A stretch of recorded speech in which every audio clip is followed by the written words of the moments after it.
Welcome, all of you. I am Gaby Salinas, Managing Director of the Brand Finance Institute, the Educational and Training Division of Brand Finance, which offers world-class executive training on brand strategy and valuation. We have more than 200 people from over 30 countries joining the second webinar in our series. Through this series of webinars, we are exploring topics around brand leadership in times of crisis. Today's webinar will focus on brand transitions, which we deem particularly relevant at a moment like this, given that as a result of the crisis, companies will need to optimize, rationalize, and leverage their portfolios, all while building meaning. The session today will be led by Alex Haigh, Technical Director at Brand Finance Institute, and Lorenzo Coruzzi, Consultant at Brand Finance. Just a quick note on housekeeping before I hand over to Lorenzo and Alex.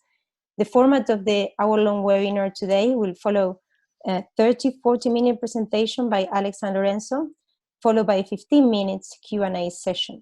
You can submit your questions to our presenters through the Q&A tool. We will be sharing a recording of the webinar after the session, and also all the findings that Alex and Lorenzo will share with us today will be available in our website in a report that we will publish tomorrow. I will also kindly request that on leaving the webinar, you fill out the survey, which provides feedback that will be helpful for us to develop future webinars in our series. Last but not least, I would like to encourage all of you to engage in social media, LinkedIn, Facebook, and Twitter, using the hashtag BFI-webinar and the Brand Finance Institute handle at BF-Institute on Twitter. So without further ado, Alex, Lorenzo, the stage is yours. Thank you, Gaby. Thank you, Gaby. And thank you, everyone, for attending today. So we'll just be going over our study that's taken about 3 or 4 months to prepare and finally seeing the light of day, our inaugural quantitative study on whether or not rebrands deliver or destroy value after M&A. So I'll just kick off before we get into the nuts and bolts of the presentation by just going over a kind of general agenda for the presentation. So although, as I said, we've been doing this study for the last sort of 3 or 4 months, really starting before the whole issue of COVID-19 and the recession that it's caused, we think there's a high relevance right now. So we'll be talking about that briefly. We'll be talking about why we conducted the study in the first place. Lorenzo will be going into detail about how we did it. Then we'll both be talking about what we learned. And to give a bit more of a practical point of view, we've included some case studies. And finally, some thoughts and practical recommendations on what this all means for teams considering rebranding after an acquisition. Finally, as Gaby said, we'll have about 15 minutes for Q&A. So please just put all your questions in the chat, and we'll try and answer as many as we can. Brilliant. So we'll just kick off by talking about the relevance of the topic at the moment. So the first issue is that, or the first opportunity that arises is that recessions really bring good opportunities for inorganic growth. During the good times, good economic times, acquisitions quite often underperform the market or don't perform quite as well as you might expect. But actually, there's been a lot of academic research, this study from 2009 included, which suggests that inorganic growth, that is, growth through acquisitions, generates a significant amount more return during recessions than both the market and also during good economic times when it comes to acquisitions. So now really, if you have the money and ability to do so, is the time to be trying out an inorganic growth strategy. Now, what we did very briefly was we had a look at the trends in M&A just after recessions, or just like after crises hit. And in particular, the last recession, so the Great Recession, and this one caused by COVID-19, which we're christening the Great Lockdown as opposed to the Great Recession. What we saw last time was that there was a reasonable continuation of M&A deals straight after the recession immediately hit. That dropped off very quickly after a few quarters, after 4 or 5 quarters. What we found in this recession is that there's been an immediate large drop. Obviously, that's caused by the fact that actually performing the deals is very difficult at the moment. What we'll probably see as poorly performing businesses are sort of shaken out and prices are low is that there will be a continuation of M&As for the next couple of quarters and maybe a more significant drop later on. But that being said, there are quite a few companies that are either continuing plans that that they had in place before. So Telefonica is accelerating its spin-off of its Latin American business and also partnering with Liberty Global in the UK. And then there are some businesses that are actually trying to take advantage of the low prices and opportunities that the changing business environment creates. So Revolut is obviously a particularly good example of this. Revolut, which aims to be the travel payment card, the primary travel payment card internationally, is actually now hunting for acquisitions as it pursues its own inorganic growth strategy. So why did we actually do this study in the first place? Why did we start it 3 or 4 months ago?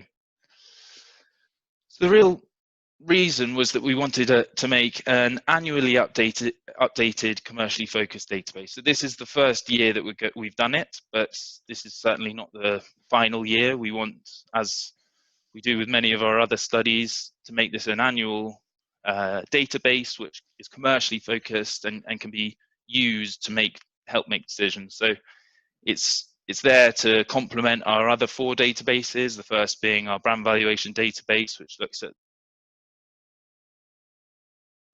5,000 brands in the world. The second being our global brand equity monitor, which looks at brands in 13 sectors across 31 countries. It's online research of 55,000 people. Our third database is GIFT, which looks at the proportion of intangible assets in intangible asset value in all of the businesses that are publicly listed worldwide.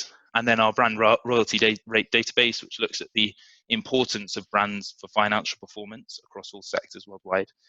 And really those databases and this one are all designed to be ready to be used by brand and corporate strategy teams to help make decisions on all sorts of things, but particularly on brand architecture, positioning, and marketing investment plans. So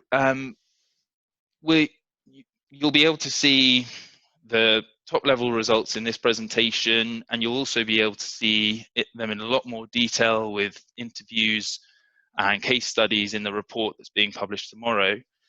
But I wanted to bring up some points about future expansions to the study. This is the first, as I mentioned, of many different studies, of many repetitions of this study, and there are things that we haven't necessarily gone into detail on this time around, but we're definitely planning on doing so in the future. The first being accounting issues post-rebrand, something that's often not necessarily thought about, the tax and goodwill implications, how these trends differ in recessions. Our analysis is done between 2014 and 2019, so the recessions might have an impact. We're looking to go back further in time.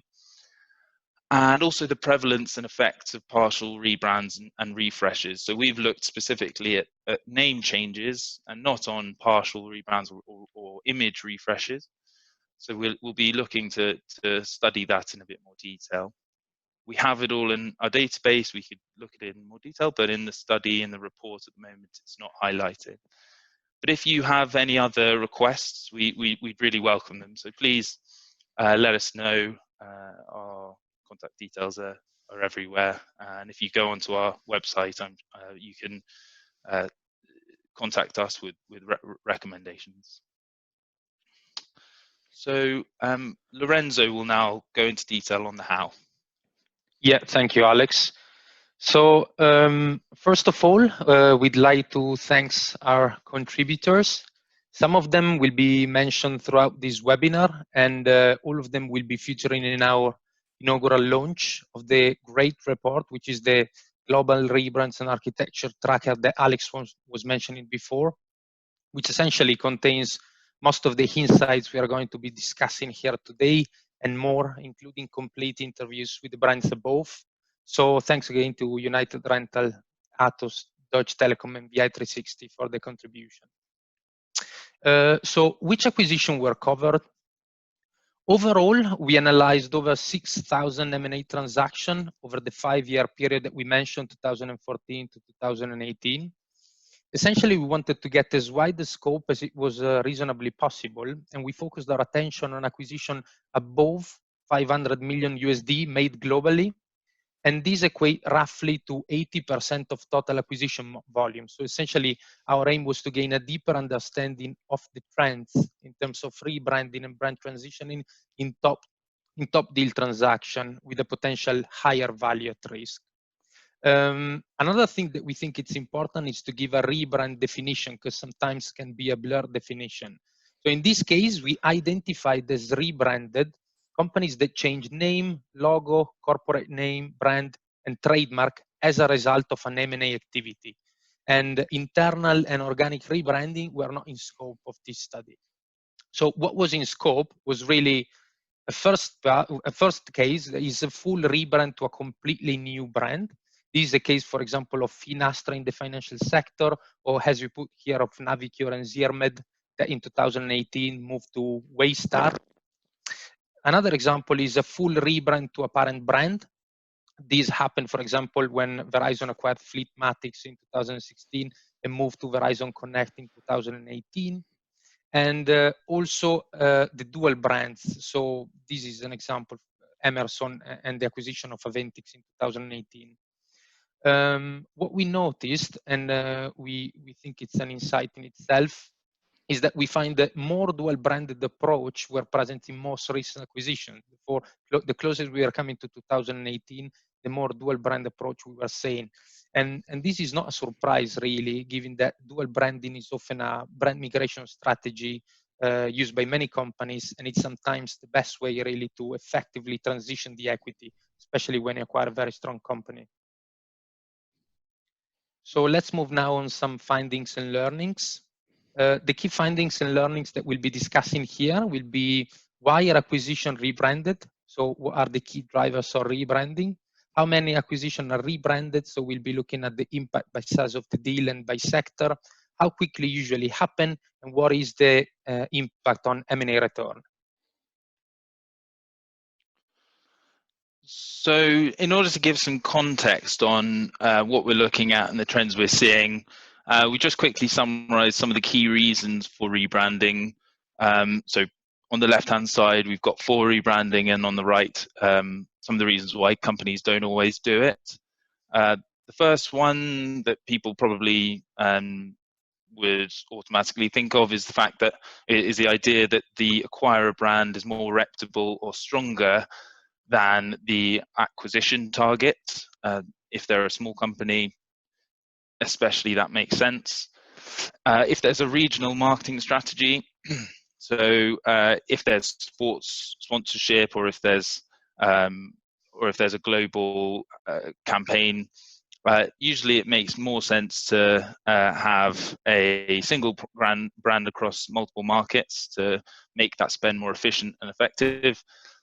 There's also a key point around rebranding being used as a tool to integrate the two organizations, and as we'll find later on, that's a very important question. The next one is saving costs and complexity. Often brand teams duplicate costs in some ways, and moving the brands towards one reduces duplicated costs. And then there's also legal demand. So if there's a brand that's a division that's using a brand that's being used somewhere else, it may be necessary to change the brand just to avoid confusion. But one of the reasons against is that the acquired brand is too strong. So the acquiree brand, the acquirer brand can't really compete with that acquired brand, or it's not reputable enough in the space. So if we think of WhatsApp, Facebook didn't want to rebrand them, didn't want to even have an endorsement originally because of the issues with privacy and data security. And the next point is around planned divestment. So if you've bought an acquisition and you plan to sell it on again, it doesn't really make any sense to rebrand if you're going to have to sell it and the new acquirer is going to have to rebrand again. And then the third point is the cost, complexity, and disruption of rebranding. I mean, in the short run, it takes a lot of management time, a lot of cost, and it requires a lot of expertise to successfully pull off a rebrand, especially one of a big acquisition, and quite often people shy away from that. So the next point we'll be going over is how many acquisitions are rebranded, and Lorenzo will be going into the detail about impact by size of deal. Yes. So as you anticipated, our study was interested in particularly name changes. So based on the criteria that we mentioned above, only 21 out of 100 acquisitions get rebranded during the first 5 years and during the 5-year horizon that we were taking into account.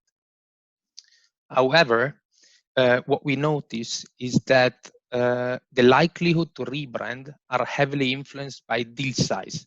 When we see almost 2/5, 37% of the largest acquisition being rebranded.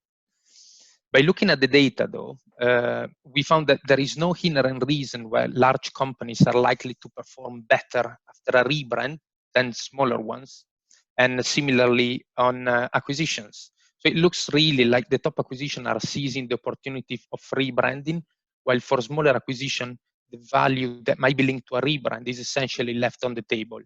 And this suggests a value opportunity for a smaller acquisition.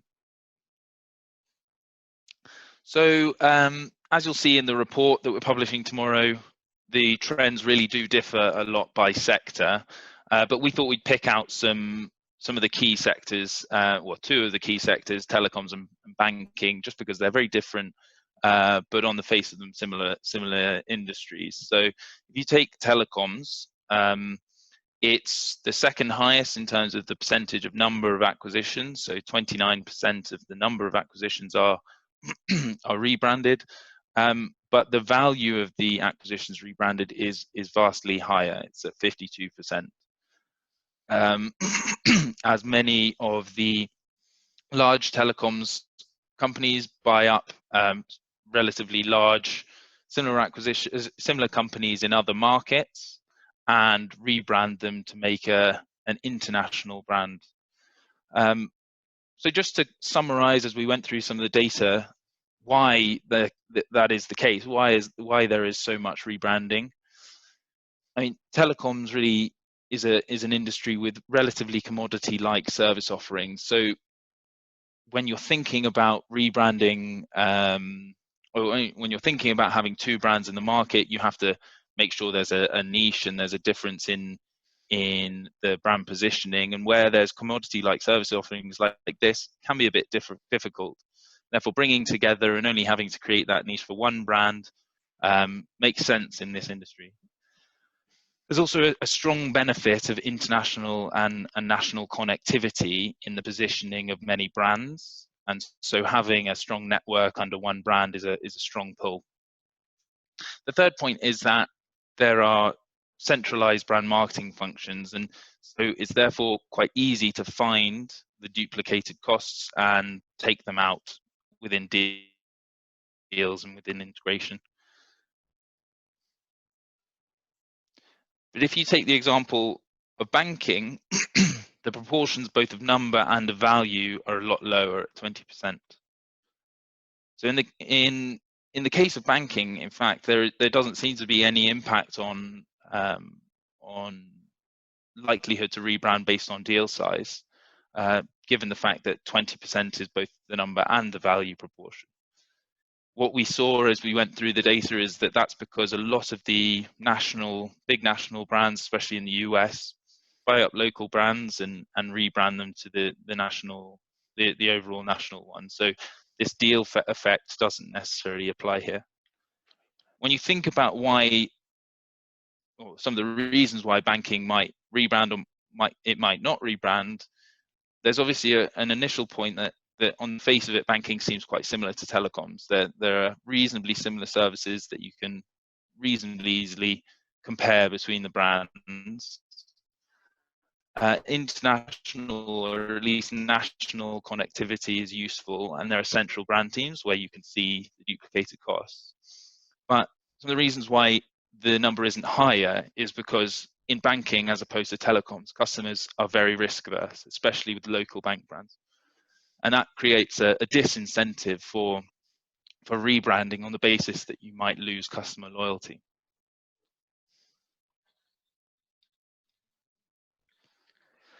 So let's have a look now at how quickly usually happens. Most of rebrands, so by looking at our research, essentially, we found that most of rebrands were announced within 6 months following M&A activities. So 91% specifically of the rebranding were announced in year 1. And within that, 84% of transition were announced in the first 6 months following the completion date. So basically, only few decided to start the process really following the first year. Again, here we see another impact that the size of the deal is having on the results. So what we saw was that the larger the acquisition, the longer the time to announce. However, the average time, and this we can infer it by looking at the whole graph, is between 3 to 6 months. And why is this important? We have a good contribution here, speaking about timing, done by VI360, which is a strategic brand identity management consultancy within the brand finance group. They developed the CTQ model, which is a cost, time, quality model that take into account, as I said, these 3 pillars and deliver the best option as a trade-off, basically, of the process. The truth is that there are, here we are looking at some high-level results, but there are real and concrete questions that as a team you will be asking yourself when approaching the rebranding and the transition. And these will be like, shall we launch the new brand in July instead of December? What if we rebrand overnight?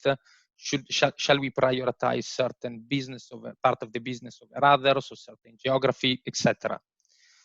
So these give you basically a framework in which you can work, taking into account, for example, time. So how quickly can you rebrand without damaging the business?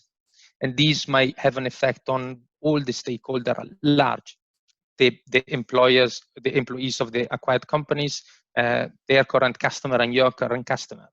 The quality of impressions, so can you actually tolerate a period where they will see both brands? Sometimes we saw that it might be beneficial in case of dual branding strategy. And costs, of course, as we mentioned above, rebrand is costly and difficult. So let's move now on the key findings and learnings, and let's have a look at what's the impact of rebranding on M&A return. Okay, so briefly to go over how we've calculated the return. So the returns are calculated as the yearly return relative to the acquisitions sector's return in the S&P 500. And that's for the year after the rebrand date for rebranded acquisitions and the deal completion date for unrebranded acquisitions. As we found on the previous few slides, that those numbers tend to be fairly similar, but they're slightly different as a few months. What that means is, well, if we take the 2 different samples, the rebranded and unrebranded samples, the sector and country coverage are pretty equivalently represented, and so I feel they're very comparable groups to make these to do these analysis of the trends. But since we're looking at these averages across the groups, that means that we are effectively removing the impact of company-specific issues when giving our trends. When we're reading the findings, we'll just go over what we can understand and what we can read. So what we can take from the analysis is short to medium term, i.e. 1 year impacts on average returns and risks. But what we can't say definitively is in the long term, returns for rebranding are better or worse than not rebranding. We can't say the long-term effects. So on the face of it, within 1 year, average 1 year returns are lower for rebrands. So the rebranded acquisitions, we found that share returns were 2.1% lower than the sector benchmark, whereas for unrebranded acquisitions, they were negative 0.4%. Now, this corresponds with a lot of academic literature that identifies that during good times, acquisitions tend to slightly underperform the market, or highly acquisitive companies tend to slightly underperform the market. But as you can see, that's a little bit exaggerated when you look at rebranded acquisitions. But the point here really for everyone watching is that brand names need to be prepared to argue the case to be continuing on a rebranding strategy on the basis that rebrands are likely to create long-term value and not short-term, but only with consistency and good execution. So there needs to be costs incurred, which is one of the reasons why the returns are lower in the short term, and there will be some disruption again in the short run. But the purpose of this is to find long-term benefits in terms of perceptions and in terms of integration, which you're unlikely to find within 1 year. But despite the fact that returns are slightly lower within 1 year, what we find is that rebrands seem to significantly reduce risk.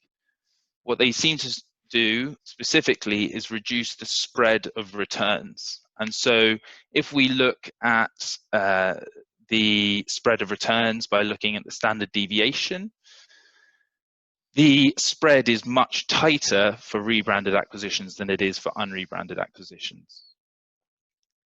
One standard deviation tends to hold around 68% of the observations within it. And so if you look on the left-hand side, around 68–70% of the observations are within the range from positive 23% to negative 27%, whereas in the unrebranded acquisitions, that spread is a lot wider. Between the 68–70% of acquisitions are between 39% and 40%.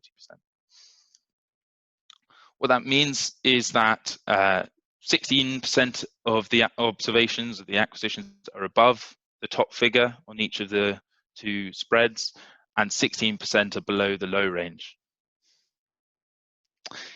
If I use that to just give an example on the lower end of the risk of serious underperformance, we'll take that 16%, so 16% of the rebranded acquisitions are below negative 27%. And if you take a look at probability tables, you can identify that the equivalent figure for below negative 27% would be 25% of the acquisitions are below that figure of negative 27%. That means that there's over 50% higher chance of serious failure, and by serious failure I mean below negative 27%. What that finding really means is that rebranding acquisitions is a very useful tool for reducing risk by adding discipline and thought into the process of integration. But there are other factors that influence the success of the rebranding process. The first being to have clear strategic objectives and a plan. So obviously to be well researched, particularly on both long-term perceptual and financial benefits. To have clear and consistent communication, so explaining the benefits both internally and externally, regularly and consistently. And that often means spending a little bit more than you would otherwise be spending day to day.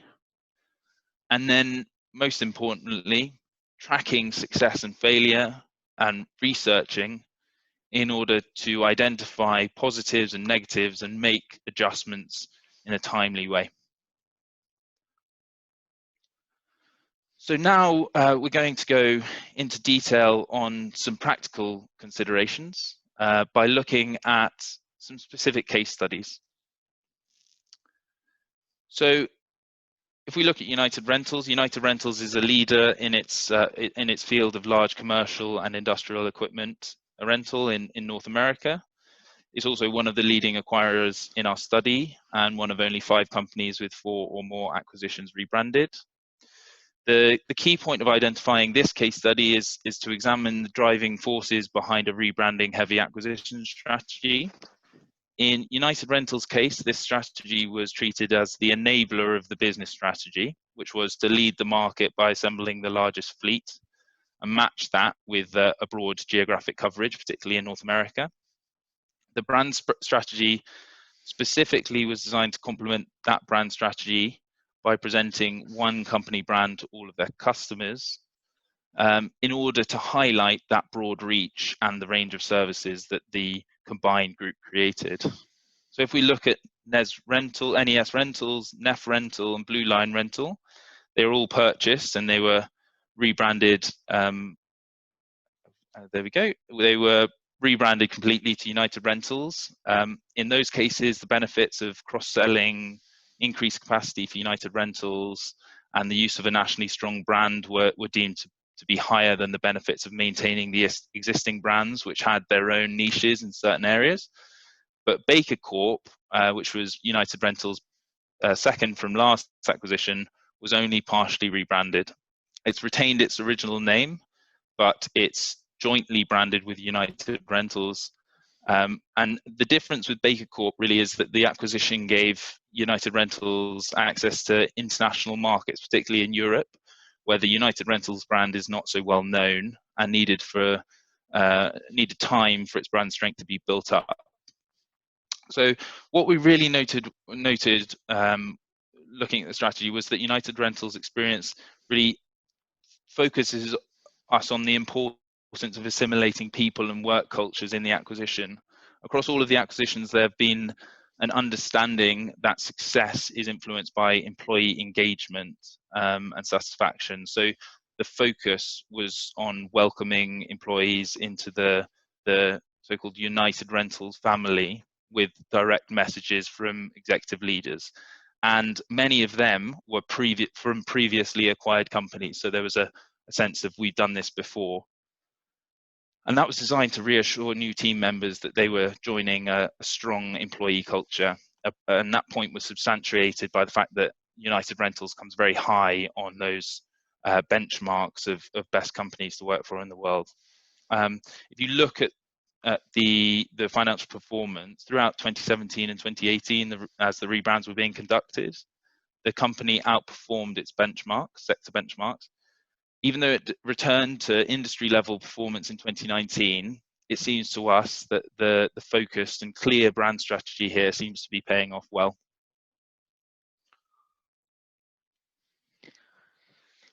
Another good case study, we think, it's the Atos one. So Atos is a good case study because we can see here how a master brand strategy requires deep thinking when it comes to integration. So on these 3 acquisitions taken under review, Bulk, Xerox ITO Business, and Sintel, Atos used essentially 3 different transition approach, and this was thanks to its understanding of the background of the acquired business and its ability to listen.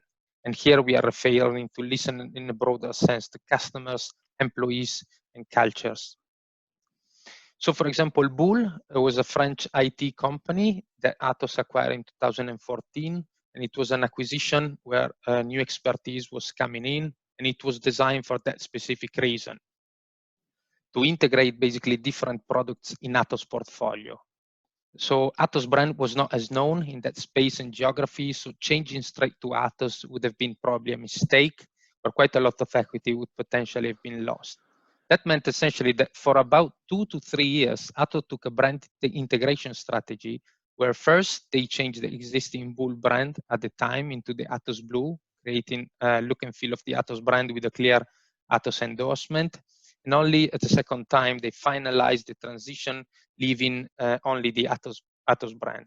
Here again, the lesson is to listen and to be objective in assessing your company's strengths and weaknesses. Regarding Xerox ITO business, in this case, Atos only bought a piece of the company, and they knew it was fitting already well in one of their division, and it was also fitting into Atos North America business growth strategy. Therefore, they knew that the integration was going to be overall less complex compared to the Bull integration. And this was particularly important given that Xerox was still existing as a company. So Atos, in this case, for example, had quite a lot of pressure on how to transition the brand from Xerox ITO into Atos. And it was very important here to have a clear day one in mind.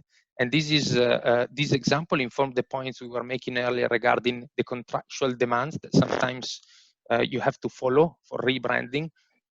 So where division of a company essentially are sold and the original brand is still being used. In this case, it's very important, but generally as well, that you make sure there is a good cultural fit straight away, and that it fits in your current business, and then you have an excellent transition process already in place. The third acquisition that we analyzed was Syntel. Syntel had quite a good name, which very strongly resonated with their lifetime clients. And Atos didn't want to lose this value as a group from the start. Syntel was doing some of the things in a way better than Atos at the time. Sorry, so Atos, sorry.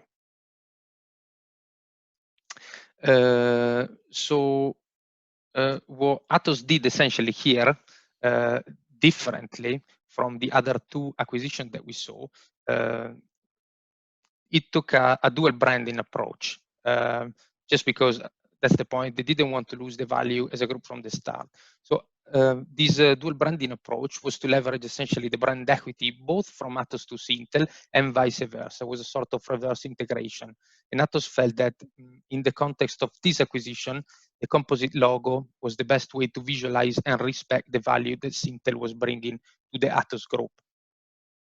We now wanted to show how data are important in decision making generally, and also in tracking and make sure that the transition is happening properly. So with brand finance, every year we have a global brand equity monitor in place, which is a market research on 55,000 respondents in 31 countries and 13 sectors. You can see the sectors on the left, and within this research, we have brand funnel KPIs, tested image and personality attributes, recommendation. Last year, we've also expanded the research, including B2B for banking and insurance sectors. Thanks to the data I mentioned above, we were essentially able to review general perception of a brand at the point of rebrand in a specific market. So here, the results that we are exposing here essentially show how the acquirer brand was perceived as a much better brand than acquired in terms of image attributes and personality, while the heritage brand, so the acquired brand, has been in the local market for longer, was perceived that as expensive and overpriced. Taking advantage of these attributes and having an understanding of what is what are your point of strengths and weaknesses versus the acquirer brand can help you understand your strategy and what you need to change after you acquire and rebrand the brand. The transition period in this case lasted around 6 months. And in 2018, before the transition, you can see that familiarity with the acquirer brand was considerably lower. However, thanks to large investment combined with careful planning, familiarity and consideration were rapidly reclaimed in 2019, and customers were even more likely to consider the acquirer than the acquired brand at pre-acquisition level. It's not all about acquiring customers, though. It's also about retaining customers. So if we have a look at the loyalty, generally we can say that despite the positive effect on consideration in the market, the loyalty for the business started to fall following the rebrand. And this is an effect regularly seen during rebrands, as some customers reject the new brand. And this can also be due to the increased customer base, of course. So here we're going to give some final thoughts based on our findings. So the first point really is to take action now if you can. Prices are historically low relative to earnings. There are obviously great acquisitions out there, given the low prices if you have the money. Acquisitions generate more added value in recessions, so now is the time to build a brand organically if you're able to.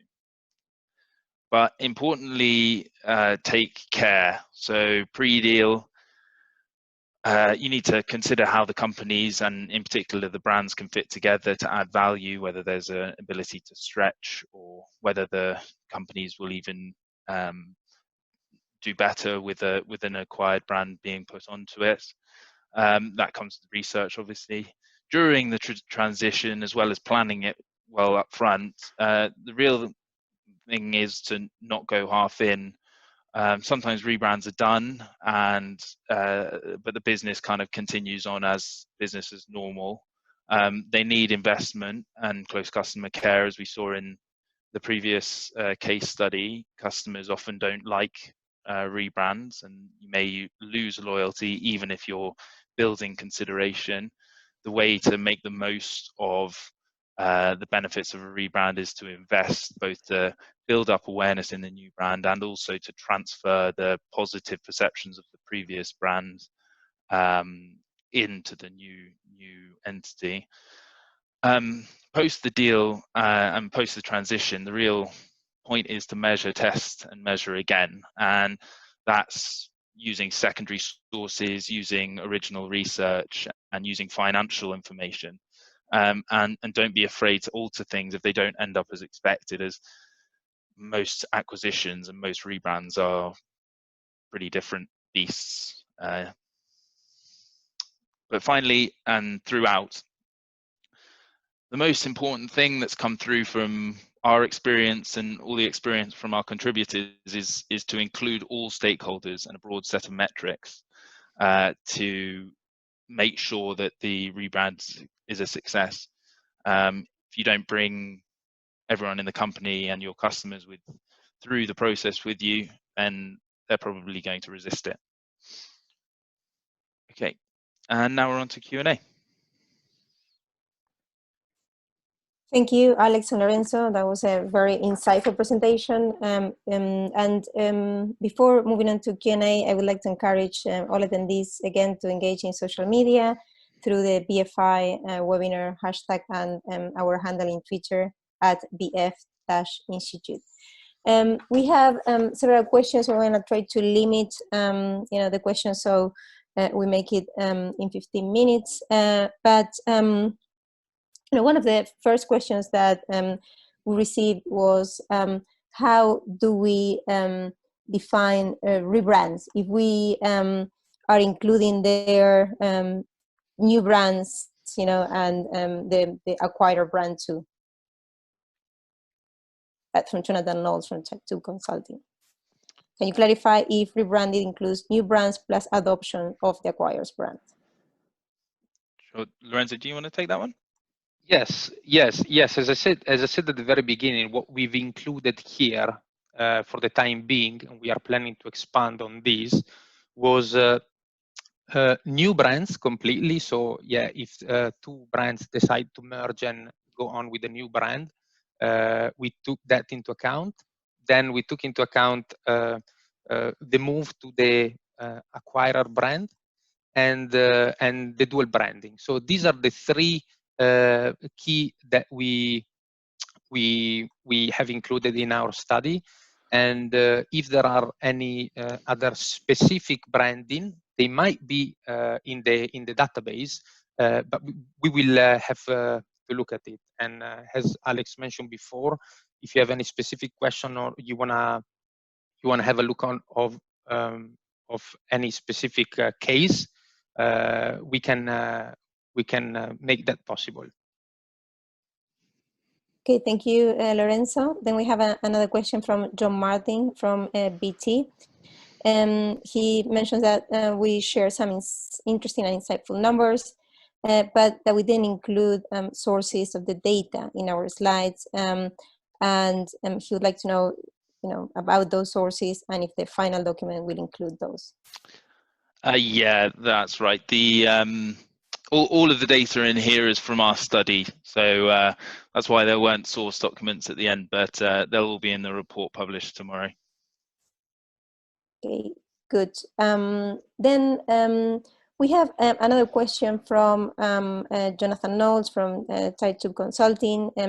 He's asking us if we can comment about the phenomenon of post-merger drift, which is broadly documented in academic literature, that basically refers to, in a nutshell, the period after a merger where the companies have difficulty in integrating the two entities, basically an adjustment period. I think, Alex, your case study of United Rentals probably touch upon this phenomenon, but if you want to comment on that further. Sure. I actually think the example of Atos quite well explains that. One thing I would just say at a high level is that rebranding really offers the opportunity, as we were saying, to integrate the acquired company with the acquirer, because it signifies the bringing together of the two businesses internally as well as externally, which kind of creates that impetus to move, impetus to combine, because otherwise it will be confusing to the people you're selling to. There is, in the case of Atos in particular, Martin Peterson was telling us, and some of this is in the report, that there were differences in the speed and ability of them to rebrand Bull versus Syntel. And so Bull, it took a little bit longer to integrate the two companies as they kind of got to know each other and got to understand their capabilities. And actually in that case, Bull retained its name, but became an Atos company, improved, brought together the visual identity, and that provided a way to kind of bring the two companies together without causing too much disruption, and allowed a little bit of leeway in order to resolve some of those issues. So in a nutshell, rebranding generally helps to avoid the post-merger drift, or at least create some kind of framework to overcoming it. Okay, thank you, Alex. We have another question, and that is, how can you identify the long-run benefits of a rebranding exercise? Yeah, so in this study, we've just looked at the short-term effects. Once you go beyond 1 year, the acquisitions get mixed up with one another, and the effects aren't necessarily, you can't necessarily pick out the long-term effects of specific acquisitions. But what you can do is use, if you're looking at your own business, is to do valuation modeling, do econometric modeling to see how customers behave differently as a result of one brand or another, and how that's likely to change given certain levels of investment. So it's really about structured valuation modeling, structured econometric modeling, using a lot of insightful, useful primary data is the best way to do that. Okay, thank you, Alec, for that. We have another question, and that is, once the transition has been made, how can we make sure we are not going off track? Right. Okay. So in that case, again, the key important point is to track everything you're doing. So in the case of implementing visual identity, it's to make sure that everything is being transferred in the way that you think it should be. Everyone is understanding the guidelines and adhering to them. In the case of looking at the impact on your customers, the real best way to do that is to review it using market research, questionnaire research, or qualitative research. Doing that regularly so that you don't have a shock at the end of the year, for example. But obviously all of that needs to filter back into a financial performance, so whether that's month-to-month sales, day-to-day sales in the case of some industries, or other financial factors, but it really should be narrowed down to that. So the key is tracking. Okay, fantastic. We have another question coming from India. Congratulations, to the presenters, very nice. If you could please explain how rebranding will affect value networks in both acquiree and acquired company. I'm not sure I understand the definition of value networks. I guess he's referring, and Rajesh, feel free to add on to that, but how it will affect probably the value, of both entities, and the synergies of. Right. So, I mean, it really depends on the strategy of the company. So, in some cases, the acquired brand is actually used on other parts of the business because of the other parts of the acquirer business, because it's strong in certain niches. And so in that way, you could be using the acquired brand to generate value. Equally, if you're rebranding the existing businesses for the reasons above, whether the acquired business brand or the new brand stimulates demand more, or whether it allows you to access a certain niche of the market, that's the real way that brand architecture helps you to identify and exploit different areas of the market and different areas of customers. Okay, we have another question. I think we're going to take two more to make it right on time. But again, great presentations from both of you. Thanks for sharing. And on the return of investment of renamings, it seems that we are measuring increased market cap. They're asking if the interpretation is correct, and that they would expect that the increase of market cap consists of much more factors than just the renaming effects, and if we can elaborate on those reasons. So the first part of the question, to make it clear, is if we're measuring the return on investment on increased market cap, and the second part is that the increase of market cap is affected by other factors than just the renaming. So we can probably elaborate on how we isolate it or measure that.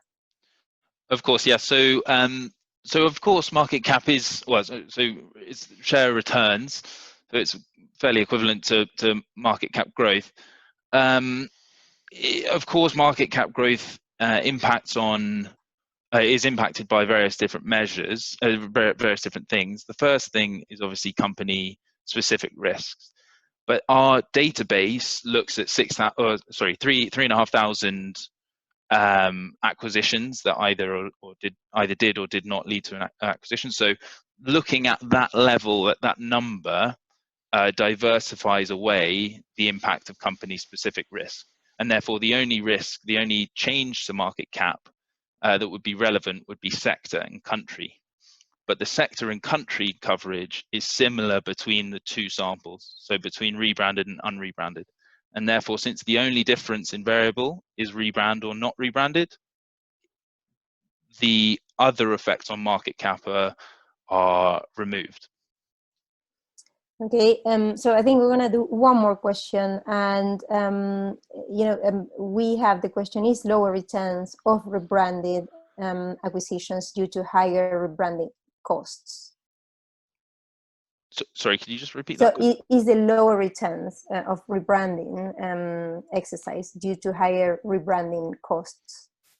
Yeah, so our view is that in the first year, there are higher costs as a result of rebranding. I mean, it requires a complete facelift of a very large company, and it requires significant investments in media and promotion. Which does increase costs and therefore reduce profitability. And if you don't necessarily have a full forward-looking idea of the long-term benefits, and you can't articulate that to shareholders or equity analysts, then your share price is going to fall. And so, yeah, so the short-term impacts on value are most certainly because of the slightly increased, or in some cases, big increases in costs as a result of short-term costs as a result of rebranding. Okay, fantastic, guys. We are receiving a lot of comments about your excellent presentation, so congratulations to both of you. We need to round off the webinar, and it's the top of the hour. We want to thank all of you for joining us today. Thank you to Alex and Lorenzo again. I think it was a fascinating subject, brilliantly presented. I would like to encourage all of the attendees to fill out the survey upon leaving the webinar, and to keep updated with future webinars, please visit our website, brandfinanceinstitute.com, at coming events. We have 2 webinars coming soon, financial reporting and undisclosed intangibles and the impact of coronavirus on sports business worldwide, so watch the space. With that, I'm gonna finish. Thank you, Alex and Lorenzo, one more time, and all of you that have joined us today. We will reconnect on June 3rd in our 3rd webinar in the series. Thank you very much. Thank you, Gabby. Thank you, everyone, for joining. Thank you everyone.